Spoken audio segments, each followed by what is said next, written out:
Hey, good evening guys, and welcome back to AO Mecha Live. I'm Ariel from AO Mecha, and thank you for joining us tonight. Tonight we have a little bit of a different episode for you. Instead of doing a live building, we are going to do a live interview. It's going to be a Q&A session with GBWC 2019 winner Nicolas Tejada Sanchez. You've probably seen his work all over the place, both in social media platforms such as Instagram and Facebook. So without too much to give away from him, I'd like to welcome you, Nicolas, to the show. Why don't we go check out what's going on with him?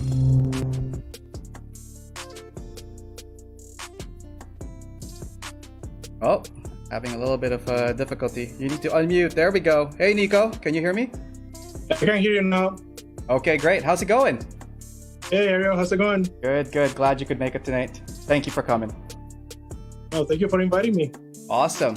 So the show, as you know, we're going to be doing a little bit of a Q&A, maybe hear some stories from your adventures, both in the model kit hobby, as well as your time in GBWC, both in Montreal and in Japan.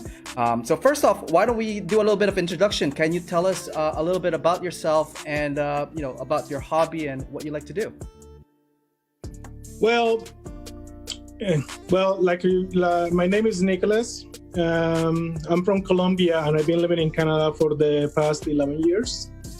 And I'm pretty new in this hobby. I started around 5 years ago.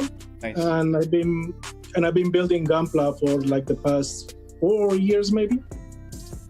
4 years. I'm not very sure about when I started, because I started doing other kits, Star Wars kits. Yeah, I realized you started off with Star Wars, and what was the story? Like, what got you into Star Wars? What drew you into doing model kits in Star Wars genre?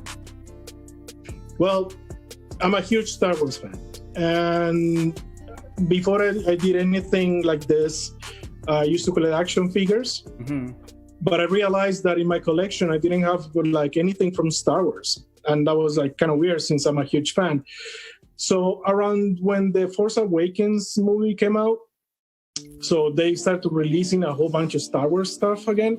Okay. I saw that a friend from Colombia, who's like a huge collector of action figures, had this Millennium Falcon that he got online, and I thought it was pretty cool. So I went to search for it on Amazon, and I found that Rebel had a kind of like a introduction model. So I got it and I put it together, and I don't know why, I wanted to make it look weather like in the movie. So okay. I asked my girlfriend to lend me her eye makeup. Eye makeup. Okay, what happened so there? So I could do some weathering on it. Yeah. And after a lot of asking and she saying no, she lent me her old kit, and I made this. Oh wow, that is the Millennium Falcon. Is that the original one you used that makeup on? Yeah, this is my very first model ever. Wow, that is awesome. And it still works. Oh, it has lights and everything, and sound effects. That is great. It's a total toy. Awesome. Okay, well, how do you know you would like the model kits? How did you know that this is like the genre you want to continue developing and evolving in? Oh, that was a process. So the thing is, after I finished that one, that's the thing. When I saw it finished, I was like, wow, this looks amazing. It looks exactly like the one in the movie. Okay. Nice. I was like, holy crap, it's amazing. I don't think it looks like the one in the movie right now, but back then I did. So I decided to check online other chips, other stuff to see what I could get and do the same thing. Awesome. When you're looking at the details, are you trying to go for like a movie accurate version of it, or this is kind of just like you experimenting with your own style already ahead of time on the kit that you're working on, the Star Wars kit, the Millennium Falcon? I have no idea. I don't know. I guess I was trying to go for the movie because I made the exhaust stains exactly like they were in the movie, but I just wanted to make it look dirty. That's the thing. I always liked Star Wars so much because everything on it looked used, like realistic, like the technology has been with them for years. So right. It seems very natural, and I loved all those ships being all dirty and scratched up. So I guess I was trying to go for that. So what I did is I kept going online looking for other kits that I could get from Rebel, and I think I got a TIE Fighter, an X-Wing. That was my second one, and I tried to do the same thing with the AO Mecha, but this time it didn't look good at all. Oh, that's unfortunate. I'm assuming that you've probably figured something else to do after that in order to proceed and continue on with your detailing.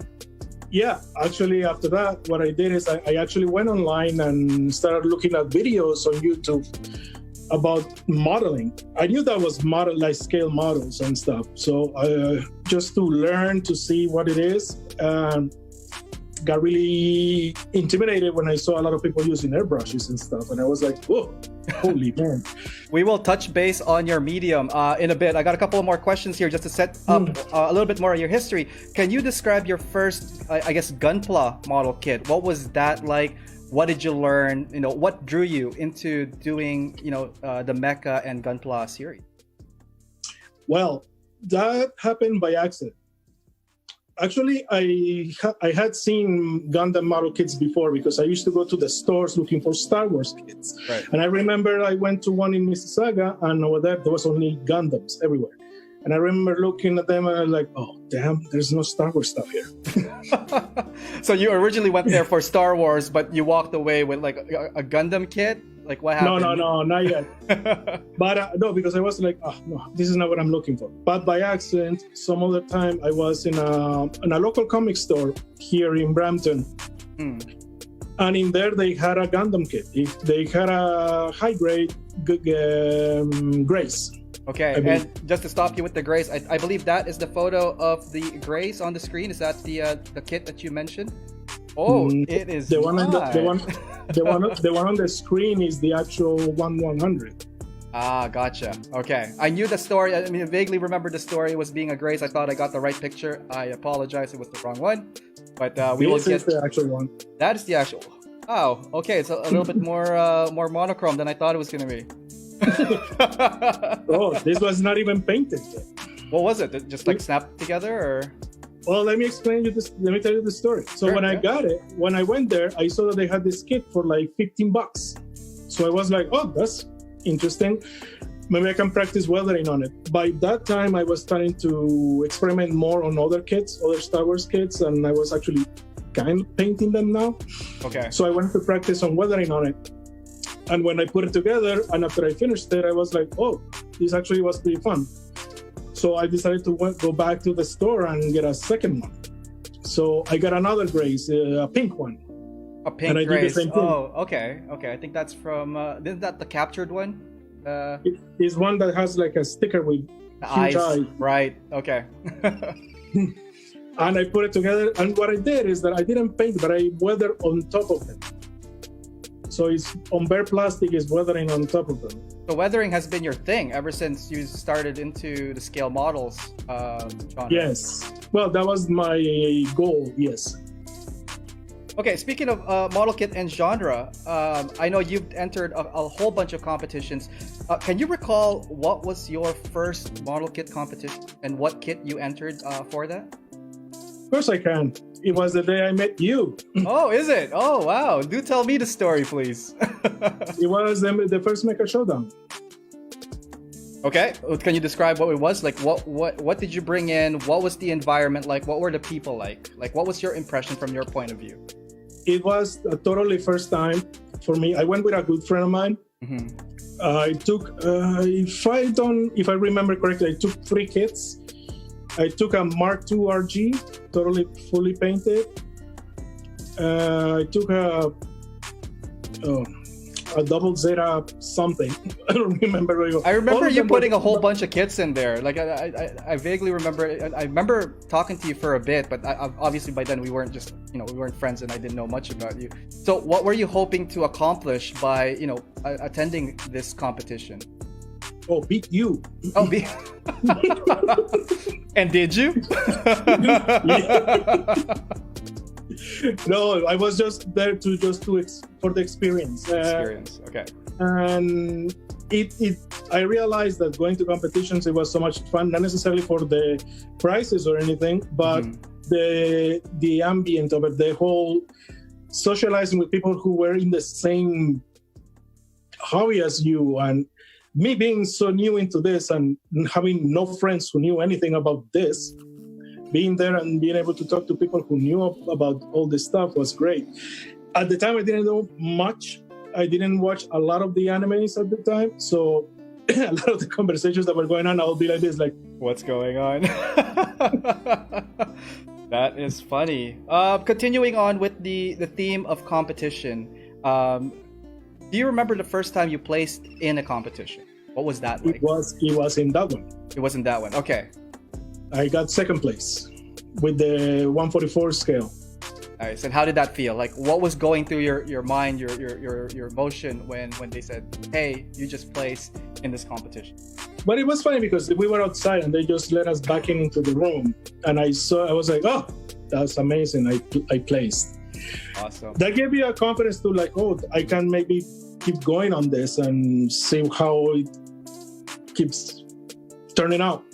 Okay. So, and yes, I did beat you. By one place. I think I was third place at that genre or that theme at that contest. I think you got a poster. I did, and you know what? I placed it with the rest of, because I have an 11x17 binder that I place all artwork and whatnot, and I'm pretty sure they're all still there. Very good memory. Cool. I remember it was very cool. Yeah. Oh, they were good. It was like a line art. I forgot the artist, and I do apologize. It's been a couple of years now since, but I still have them. I could rest assure you that. I got the RG Saku, the Char Saku, right? And I still haven't built it. It's still in the box. I haven't built that one. Well, we have an episode called Backlog Builder happening on Monday and Wednesday that you could probably join us and build with us if you want. Well, one day. Someday. Let's turn into the screen for a bit. I'm going to cycle through some of the images that we've collected from you. And I'm just going to describe them and maybe give us like a little bit of background on what's going on with these kits. So right now, the main photo right now is, I believe, from that. I'm pretty sure it's from a Showdown contest. This is the Grace 1100. Yeah, that was for the second Mecha Showdown. Okay. So that's I did I don't remember. I think I brought the Sinanju Stein Master Grade. I brought that one, the Grace that you see there. I brought another high grade. I think was I forgot the name of it. The one that is all blue from Origin, from Rambaral, his first thing. Yes, I do remember that as well. The next slide we have here is the Unicorn. Mm-hmm. This one is, I believe, 1100 as well, Master Grade. I have to give me a second because the image is a little bigger. Yeah. But I have built the Master Grade and the RG. Oh, that's the Master Grade. Yeah, that's the Master Grade. And here it looks like there's a whole bunch of decals. And I do you enjoy? How much do you enjoy putting decals on kits? It's one of my favorite parts, actually. The next one. That kit was hell though, because I broke a part when I was building it of the chest of the Unicorn. So I had to get another one just for that piece. Okay. And do you often find yourself building and breaking pieces often, or that was kind of like a very rare instance? That's why I never build first and then disassemble and then paint. I just paint right away. We will get to your process in a bit. So that was just the Gushan. We are looking now at the Mark II. This, I believe, is a Master Grade as well, the white Mark II. I'm still in the Gushan. Oh man, we have a delay. I'm gonna have to describe it, and then you tell me if it's right or wrong. Is it the one showing the legs? Oh yeah, that's the Mark II. Yes, the 1100. Nice. And what I really like about your photos, Nicholas, is like that you have a mechanical base as your walls, which really puts a vignette on and encapsulates the kit. Did you saw it out? Like, it's kind of hard and rare to collect the mechanical chain base now. Is that something that you bought separately, or did you piece it together over time?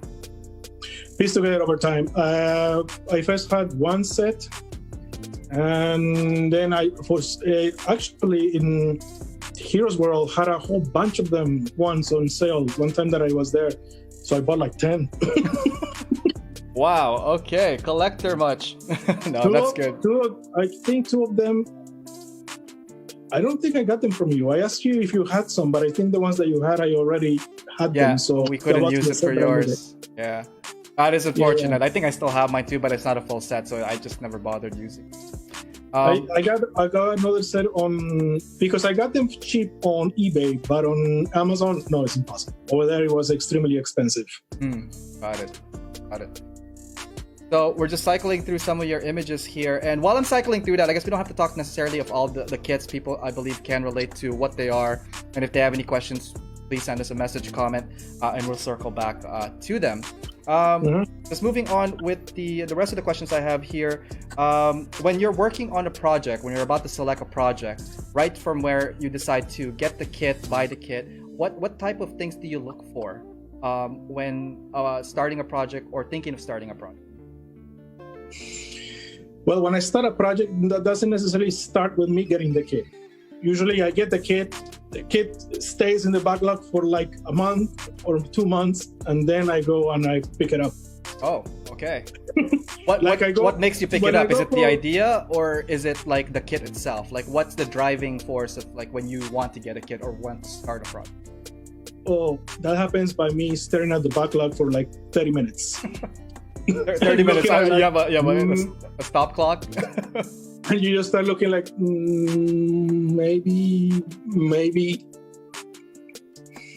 Like, that's how most of the builds I've done, that's how they start. I just go there and see which one. Oh, yeah, I got this.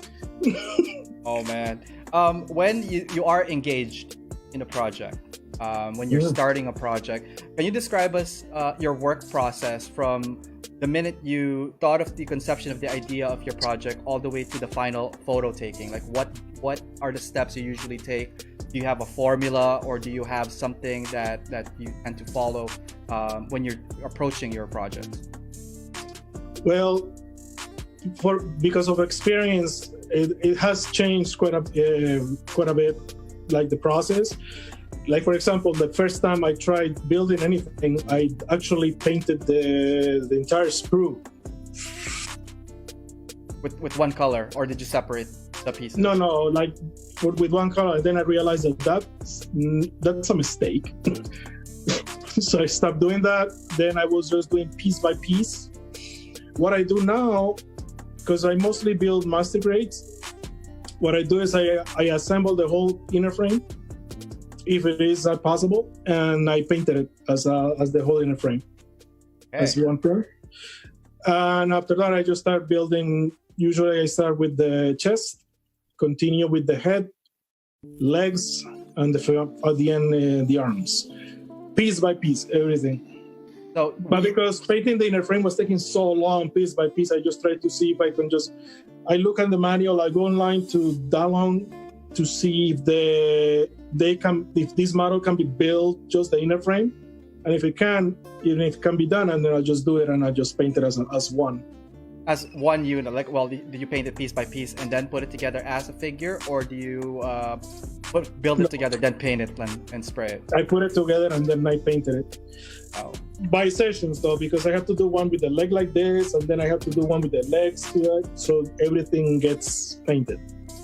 As one piece. That's if the inner frame is completed. Now, for the armor parts, like that's obviously the next step. Like, is there a similar process that you do that, or something different altogether when you're getting to the armor sections?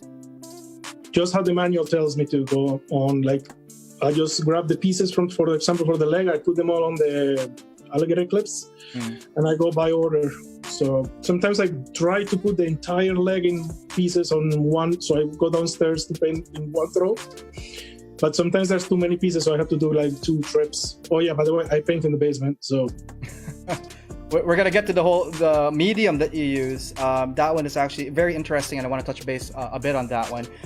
But before we do that, I would like to take this time to take a break. Check this out. Hey guys, I just want to take this time to thank you guys for joining us tonight in our show. Really awesome to have you guys here and commenting during our live chat feeds. Looking forward to hearing more from you guys. Also, if you have any questions or comments, feel free to send me a PM in my social media platforms. You could reach me on Facebook at AO Mecha, as well as Instagram at AO_Mecha.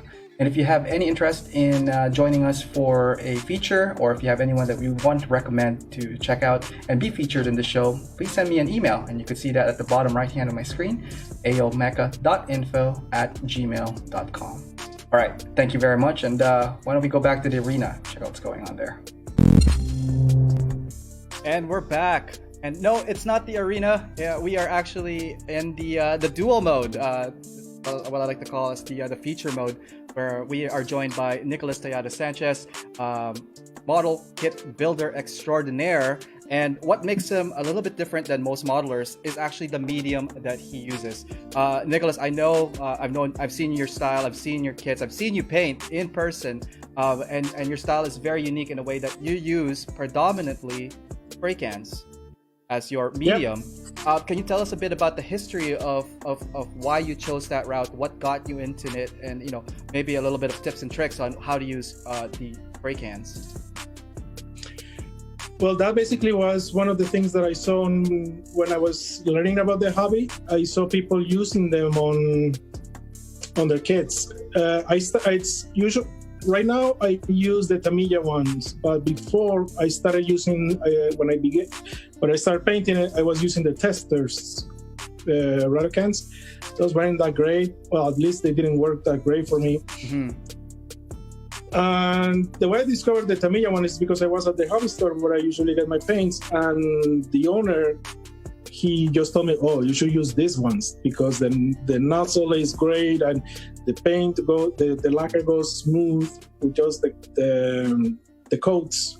So I tried it, and that happened like 4 years ago. So you've been using can for how many years now? About 4 years since you started the model kit hobby. Most of the 5 years that I've been on this. In spray can. Do you see yourself transitioning to airbrush? Sure.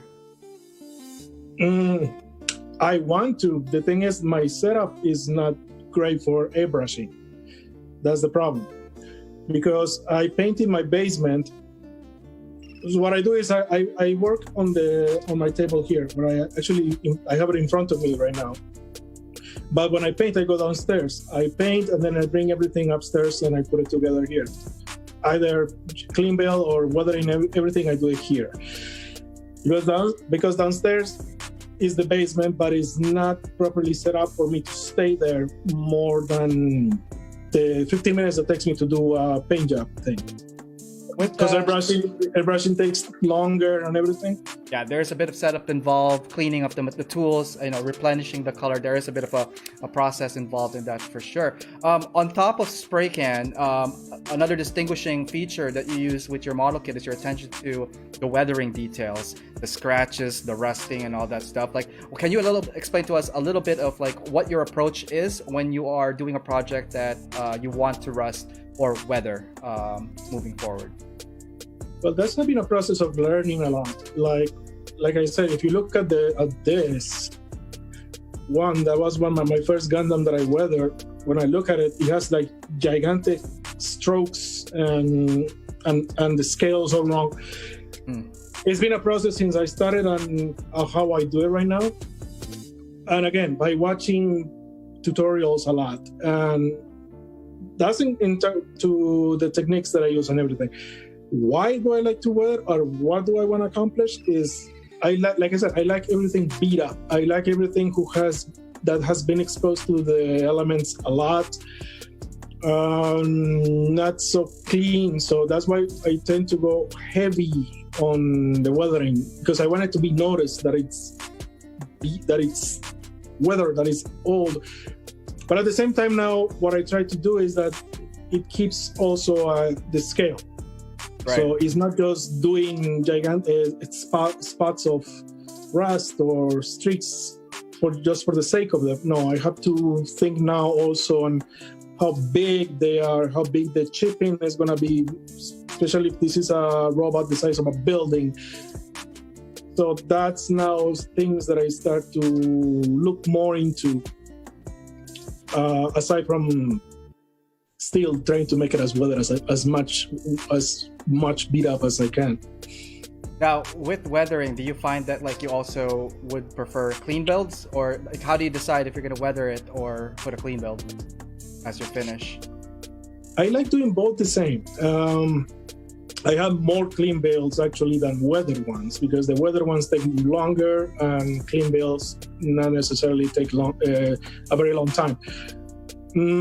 It depends on the kit, and usually the ones that I like to weather are the ones that in my mind will look more if they existed in real life, like actual war machines, like the grunts. I like to do those the most. That's why a lot of my big projects that I've done for competitions are the kits from the the 018. Yeah. Might have gotten that wrong, but the 08 and the RX-79 ground Gundams. Yeah, and the GMs. Or the GMs. Everything that looks bulky and like actual realistic war machines. Those are the ones that I tend to go for weathering. I wouldn't feel like weathering, for example, a Strike Gundam, because why would it be weathered? It's more like stylistic Gundam design, looks better clean, in my opinion. So, not saying that I haven't seen Strike Gundams all weather that look really nice, but in my mind those are they don't appeal to me to be weathered. I see. More for me is the Zaku's, for example. Now that I'm building my first master grade Zaku right now, those are like, these are like the actual war machines that get beat up, and because they're mass produced, they don't really clean them up very well, very thoroughly when they're being serviced. They take care of their inside, but the outside not so much. So if you're cheap, you remain chipped. Oh boy. Continuing on with that theme of grunts, Gundams, and whatnot. Right now we have the RX-78 on the screen. And from what I gather, this is your favorite kit. Why is it your favorite kit? Not the kit. It's my favorite Gundam. Favorite mobile. It's my favorite. And it's funny because when I started doing this, I actually thought the RX-78 was old and looked like the 70s and the colors. And I didn't even try building one for the longest time, until I saw a video of somebody building the 3.0. And I said, okay, I'm getting too much into this. I should try one of those at least once. They're big, as they say. I never call it that, but people call it the grandpa. I don't like calling them that, but what do you like calling him? I want to try doing the at least one RX-78. Yeah. Because you have to if you like the Gunpla thing. And I built the 3.0. And when it was done, this actually looks very cool. Like, I love the design. After putting the decals, it looked really cool. So I started falling in love with the actual design of it. So after that, I got the Origin version, I believe, and blew my mind again. Then I did the 1 Year War version. Oh my God, that's one of the best looking ones. It requires a little love because there's some tricky seam lines there, and by each model that I built of the RX-78, I was like, no, you know what? This is actually my favorite one.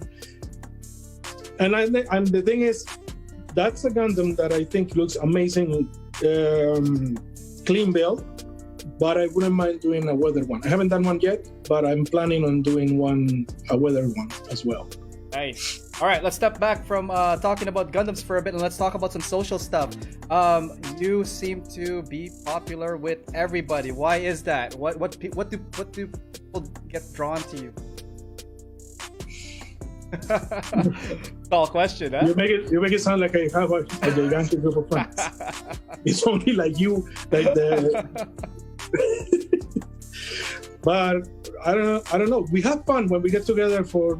Usually that's the thing that I was telling you before about the competitions. What I enjoy more about the competitions is being there with friends and friends that you don't see often that like this hobby.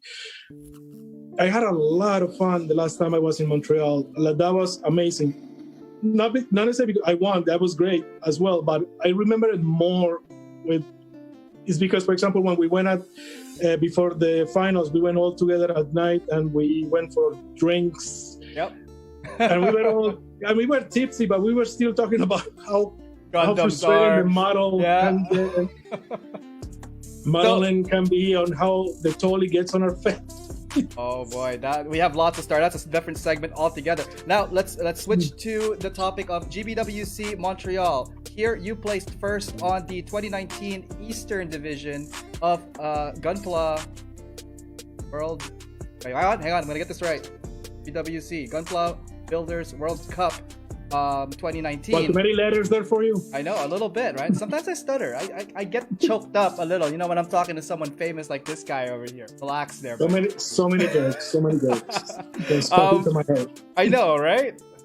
Anyways, I believe this is one of the iconic photos, one of the first ones that I saw with you and Meiji Kawaguchi when you're receiving the award for your entry. Oh, we're gonna get to that afterwards. Can you tell us a bit about the experience of GBW's Montreal and the competition? What did people you met? Give us a story. Well, it was great meeting him. It's funny because in the picture that you see there, he's the actual one who's looking at the camera. Yeah. I was nervous. I thought when I went there that I was gonna place as something. Because I went to that competition thinking, okay, I'm going for a win. So that's why I spent like 6 months and a half working on that model. So I went there to compete, not like I did it the year before, where I went there to show, like to go for the first time to that competition and just to be there. This time I wanted to be there as well and with all the people and all the friends, but also I wanted to compete. So winning was great, and being able to shake his hand and receive, the trophy that we got there was just as symbolic. Uh-oh, is that a spoiler alert? No, like is that common knowledge? No, you saw that they gave the first, second, and third. We all got those big trophies, but yeah, I had to give it back afterwards. Like, here you go. I make sure to put a lot of fingerprints on it before I give it back. Oh, I think I did more than that to the trophy, but that's a separate topic altogether. Also, that's where you disappear for a second. So after winning Canada, you had a chance to go to GBWC World Finals in Japan. I have a picture here of you and your girlfriend. I believe this is like your first day in Japan. Can you tell us about your adventure there? What was Japan like? What did you do outside of GBWC? What was most memorable? Well, that was the second day. Oh, okay. All right.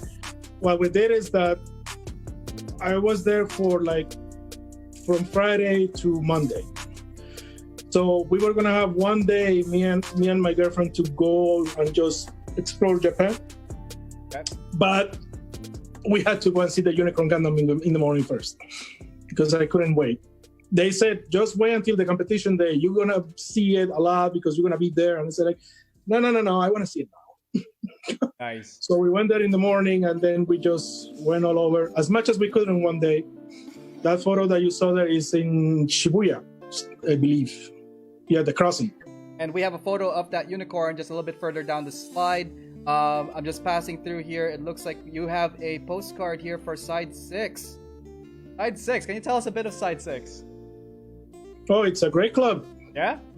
Everybody should join. Come on. What makes Side 6 so awesome? Can you give us a couple of words of encouragement? Oh, we have you 24/7. Oh, it's not about me. You are one of the admins as well for Side 6. What do you see Side 6 being and becoming as a club, as a new club growing? I think of it as a big family of people who like the hobby, and for me in particular, what I like is that there's no bullying. I hate bullying. When I started the hobby, I will not be one of those that will be asking questions, and people will say like, "Oh, Google is a thing." And were you bullied in other communities prior to where you are now? All of them, yeah, because I'll be asking questions, and the people who thought they were masters, they will. It's not everybody, don't get me wrong, but there were a few, and that's when I just decided, you know what, I'm just gonna do it myself. Got it. And but that's the reason when people ask me stuff, I try to answer every single time. I try to be nice to everybody because I try to be totally the opposite to the bullying part. If I can help, I will help. In my social medias, I have answered the same question 1 billion times, and I still do it to this day because, I want to help. That is very... And I try to be nice. That is very admirable of you, and hopefully that helps inspire others to help one another in this hobby. It is a tight community, or it can be, and there are various skill levels and type of people. There are and that's the thing about Side 6 that I like a lot, because it's basically a club where you can feel safe about the hobby, and you can go there, and there's people who are really experienced that will be glad to help you. There's also people who are just starting the hobby and they feel good because it's like a great place a great community to be part of. Well, that's what we try to do. Absolutely. And that is one of our mottos is built to inspire. That in mind, guys. Next slide I have here. Who is this individual? Who's this guy giving you a gang sign behind you? What is that? What's the story here? AO Mecha. Mr. Tim. He's a great person, and as a builder, he's like, whoa. Awesome. And I've seen a lot of his videos. I've seen some of his streams. I've seen a lot of his work. What was he like in person? Like, what were your interactions like with him? Before I met him, I only seen his videos. So you get intimidated by meeting the people that you admire. He actually, this is funny because when we were on our way to Japan, he was doing his first stop in Toronto. So we were at the same waiting room. He was behind me, and I didn't see, and he saw me, just me and my girlfriend over in front of him. And we belong to a chat where all the other GBWC winners were. So he took a picture of me and he posted it on that group. So thinking that I will see it. I see. Okay. And I see somebody taking a picture of me, but I for some reason I wasn't looking at the chat. So he just came over and said, "Hey man, I just sent you a picture." That is awesome. And seeing him there, I was like, "Oh, holy crap!" And I introduced my girlfriend. I told her, because I actually told my girlfriend about the build that he did, saying like, "Yeah, honey, I have to compete against this." So it's like an instant brotherhood right there, right? Well, I hope so. Because he was my favorite candidate for. I hoped he had that one was my favorite build. I like a lot of them, but my favorite of all of them was his. He built the Red Jester, the parachute one, for that year's competition. Actually, yes, and because he actually likes the War Machines, kind of the same thing that I like. Right. Awesome. Next picture here, it looks like you are holding some kind of plaque or certificate for being a finalist. It's not a certificate, it's a plaque. I can't see from here, man. It looks so tiny. Look at that. I gotta zoom in, and there's words. Okay. So yeah, no, to all of us, the participants, after the whole competition and everything, band organized like a ball. So there were all the tables, and each of us had a number to where to go to sit. And once we went there, we had on our seat a box and like full of stuff, and one of those was that plaque. So I got it, and it says I'm a participant. I believe the guy who won something, the first place, or some of the other categories, they will have the plaque, and the plaque will also say what he won. What the entry is and what he won, or that was just a placement? I don't recall having a placement for that competition that year. No, that's just says I'm a participant.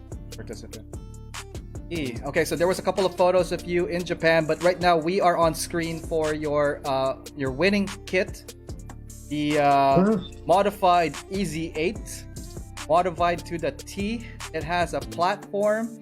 It looks like something out of Star Wars. Can you describe to us what your entry was? Like, what is this monstrosity? What is this kit bash of a kit?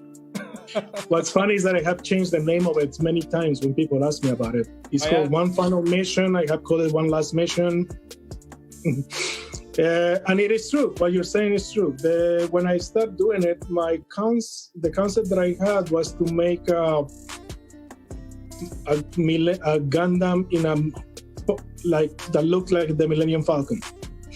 Like if you look at the Millennium Falcon right now, if you compare it to the one from the Solo movie, it has gone through a lot of transformations, custom work. Like you see, like there's tubes coming out of tubes all over the place, grippers everywhere. So I wanted to do something like that, like a machine that has been around, like the pilot likes it so much that he has done his own custom work to it. Right. That was the basic idea. Also, for the base, I always like the hangar scenarios and platforms, and I saw one on Pinterest or YouTube. I don't remember where. I saw a builder that did basically a base that was being carried by gun cannon tanks, and I got the inspiration to do like a mobile platform for it. So one of the things that pop into my head when I was looking at this and when you were describing the idea is if like those shuttle pods are being transported from the garage all the way to the launch pad. This has that same kind of like feel or inspiration to the design, or was this kind of just your own take on it? Like, what were you doing research on top of like that's not Gundam, that's not Star Wars, like when you were doing this diorama? Not a lot of research, but the idea once I got it just happened really quick. Like when I saw that, I was like, oh yeah, it could be a big platform to carry the actual machine from point A to point B. Not necessarily it has to walk all the time, because it's a service. Basically, it's a service station. Just like they do the space shuttle, they bring them in one of those things with huge trucks to the launch pad. So if you look, but there were people who were asking me, what's the functionality of it? Absolutely nothing. That is that thing. If you want to look at it in real life, it's totally non-functional. But hey, so seeing that is awesome. Seeing Mr. Kawaguchi again for the second time, what was your interaction like with him the second time around? He's a very nice person. I wanted to take another picture with him. So I waited until he was done doing interviews with the winners and everything. And I went to him and I asked him if I could take a picture with him. And he said, like, absolutely, but let's do better. Let's go and take a picture by your kid. Oh, that is awesome. And this is the picture that we have right now on screen with Mr. Kawaguchi, legendary Gunpla builder, one of the judge, if not the main judge of GBWC worldwide. He has been to Canada, I think this year, and Montreal for the first time, judging at a Canadian competition where you placed, and then also meeting him again in Japan. That is awesome. Yeah, I got to meet him twice. That was pretty cool. So here, holding now the well, let's just gonna go back one more slide. Sorry about that. You now have your kit delivered back at home. How long did it stay out there? What was the process of setup? What was the process of taking down and delivery back home? actually going to tell you this. The most stressful part was putting it together at the competition. That took me, because you're always afraid that, oh, what if something broke in the trip or something? Actually, one of the little men and another piece fell off, and I had to glue them back at the competition. So that was stressful, but once it was there, it's funny because I felt like I had to say thank you to the actual model, because all this experience that I'm living right now was because of it. You brought me here. Thank you very much. Now, please don't fall. Awesome. Stand and don't fall. So you got it back a couple of months afterwards. Were there any major damages? 3 months after. 3 months after, okay. And was there any major damages, or were you able to reconstruct it back to its original form? Some pieces fell, not a lot, and it was easy to put together again. Yeah, I was really scared because I keep hearing stories of, oh, mine got back destroyed. So I was like, okay, I was with the mentality like, okay, you did what you had to do, and you come back destroyed. Well, tough. I guess that's part of the whole GWC experience. You go there, you compete, and then you get your stuff back totally destroyed. But no, it was. They ask you to bring a manual of how to put it together. So I had to do like a huge PDF with steps of how to put it together and how to put it back together. I took a hard case with the foam, which took me like 2 days to actually organize and everything. Mm-hmm. If you are if you're building something, and you are in your mind, you're there to compete. You have to keep in mind that you have to build something that you might have to pull apart. You have to pull apart to take it to Japan. So don't build something extremely wonderful, but then how am I going to take it there? So that was an experience and a half, and we're finally getting to the photos of you in the unicorn. What was that like? What was going through your head? What were you feeling when you saw that beast, that massive staple of Gundam in your face? Well, it was amazing. You have to understand, I'm new to the hobby, so I won't say that it was a dream that I have all my life to see it, because it's not. But since I've been doing this and I knew that it existed, I've been always wanted to see it. And I always thought, I will probably go to Japan one day and I will see it. Mm-hmm. And I see all the pictures of everybody online and taking pictures with the unicorn, or when the RX-78 was there, and you're like, okay.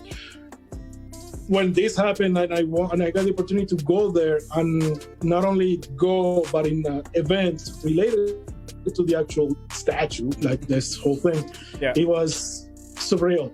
And seeing it for the first time, it's a total experience, because we were staying at a hotel that it's like 20 minutes or 15 minutes from the actual place where the competition was being held. You can walk. By walking it takes you like 15 minutes. And the unicorn is behind a building, and when you're walking, you start to see it appear little by little. So you also saw it coming down from the plane, right? No, you don't see that. No, I'm pretty sure somebody mentioned that you could see it coming down from a plane, man. Dude, I got there at night. Oh, you got there? No, of course you're not going to see it, but like the only time I saw Manfushi was from the plane. Anyways, all the way is not close. It's far as hell. Okay, fair. So you start walking, and you start to see it appear little by little, like the hand and the body, and it's big, man. You're standing next to it, and you start to see seeing how this is how a Gundam would be. This is a gigantic. I took pictures of it as much as I could, but all the pictures that I take, when you look at them, it looks like every single picture that you have seen on the web. So you're pretty much like a tourist photo when you were doing that. Yeah, so I go around the statue. I went around the statue like 10 times, just looking at it, like trying to absorb with my eyes as much as I could. And I noticed that all the decals that he has, because he has a lot, they're all stickers. But you can't tell if you gloss coated. I think at that point it's just you see the big ass line of the sticker. So right from now on, if you want to do a realistic unicorn, you can pull it off. You just put stickers. Put stickers on. If you don't believe me, go see the statue. You'll see that it's covered in stickers, gigantic ones, like this thick. We are getting to the latter half of our Q&A session for our feature tonight, but we are going to take a quick break. Speaking of which, before that break, one side story, or like a side 6 story.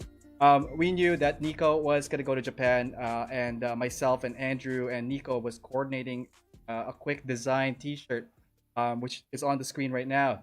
The story on that was... and I believe I was in Mexico at the time when this was all happening too, right, Nico?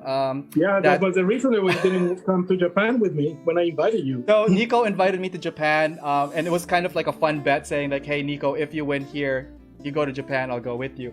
And this guy actually won. So I failed in completing my part because I got double booked into going to Mexico at the time that he was going to go to Japan. So I joke around, but yeah, you were booked.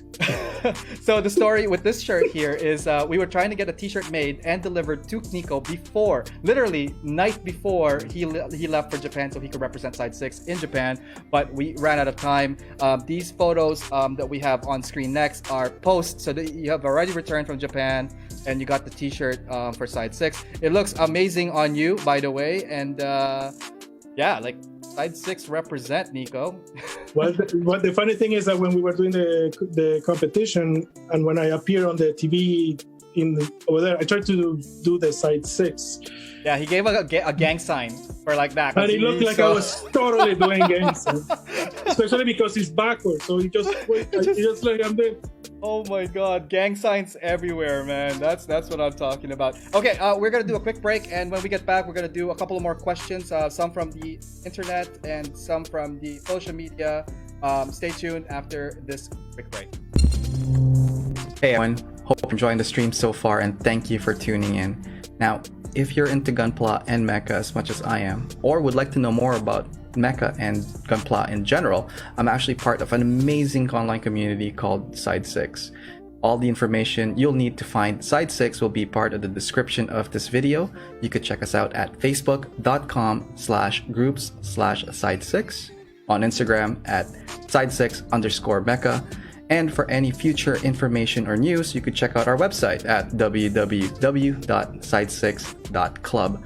The community is amazing. Lots of like-minded people that are into the Mecha and Gunpla, sharing works in progress, and pretty much talking about the hobby and everything related to the Mecha and Gunpla lore.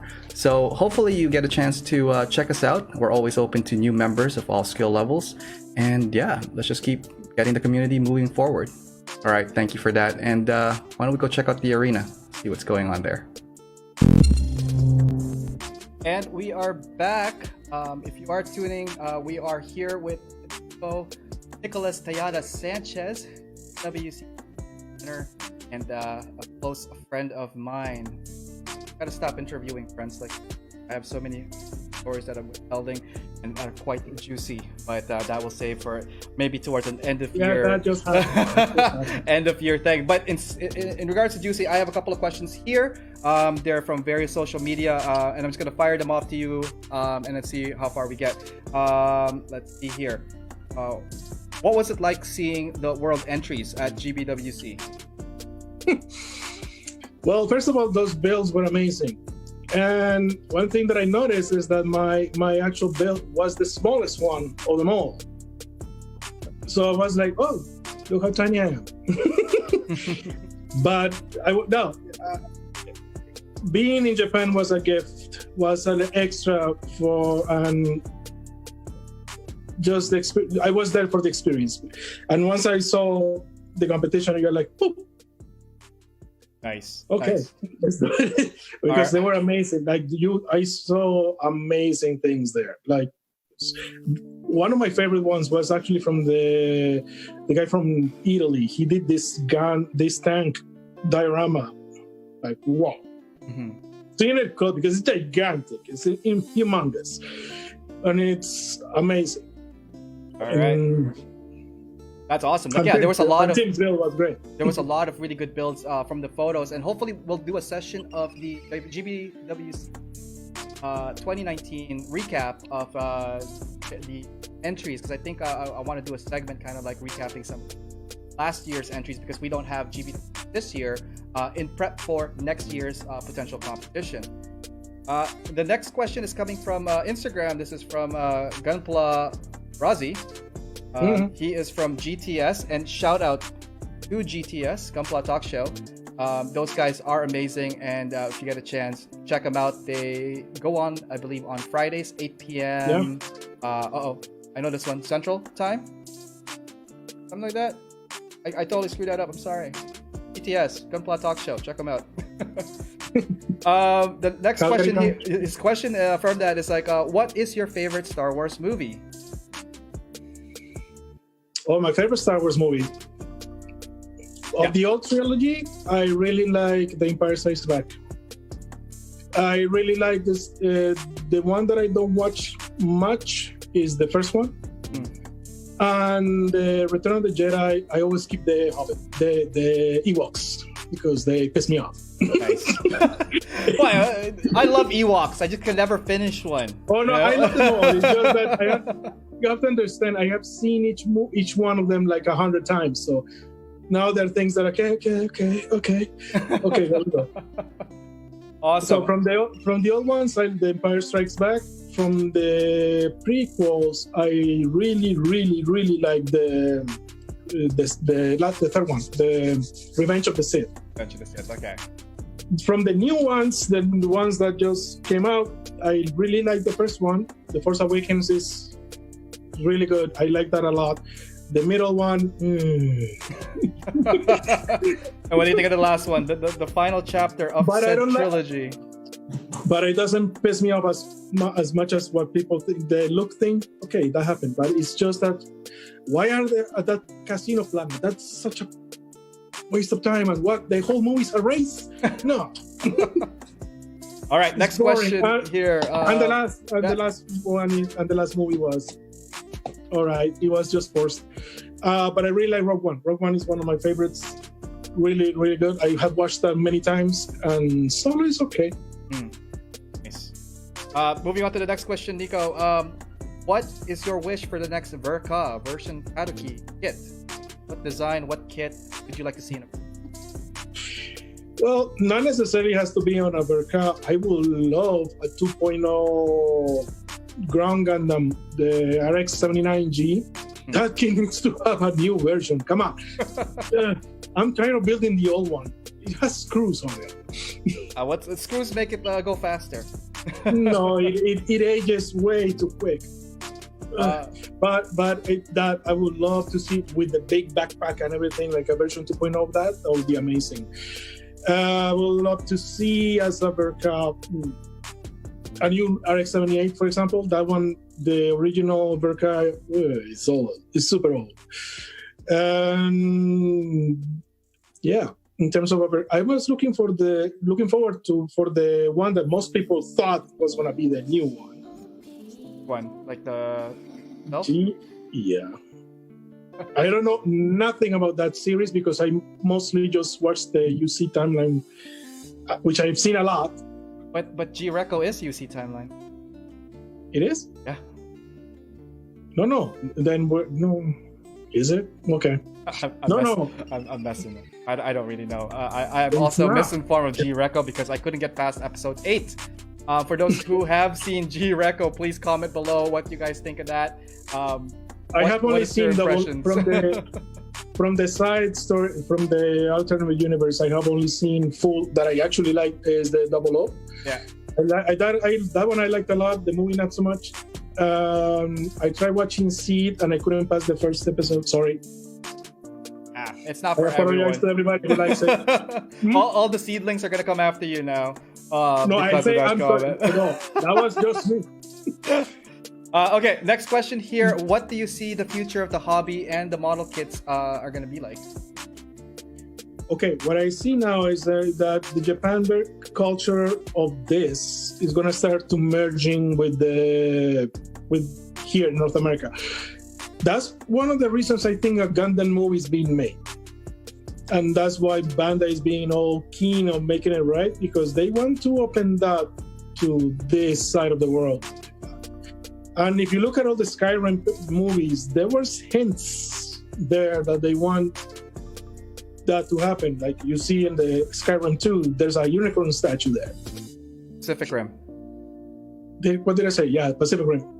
Skyrim. If I say that, yeah. Skyrim is a video game. Oh yeah. And I really wish there was mods yeah. for Skyrim. And I'm thinking, okay, I see where this is going. You could be a Dragonborn with an RX-78 armor for as long as you slay an RX-78. And okay, we got it. I made a mistake. Level RX-79, blacksmithing. I could see that happening 100% sure.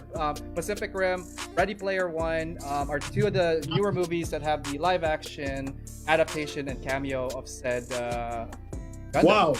Wow, that just came out of my mouth. Hold on. Wait, which part? Yeah, but no, that's so. What I think is that what is going to happen is that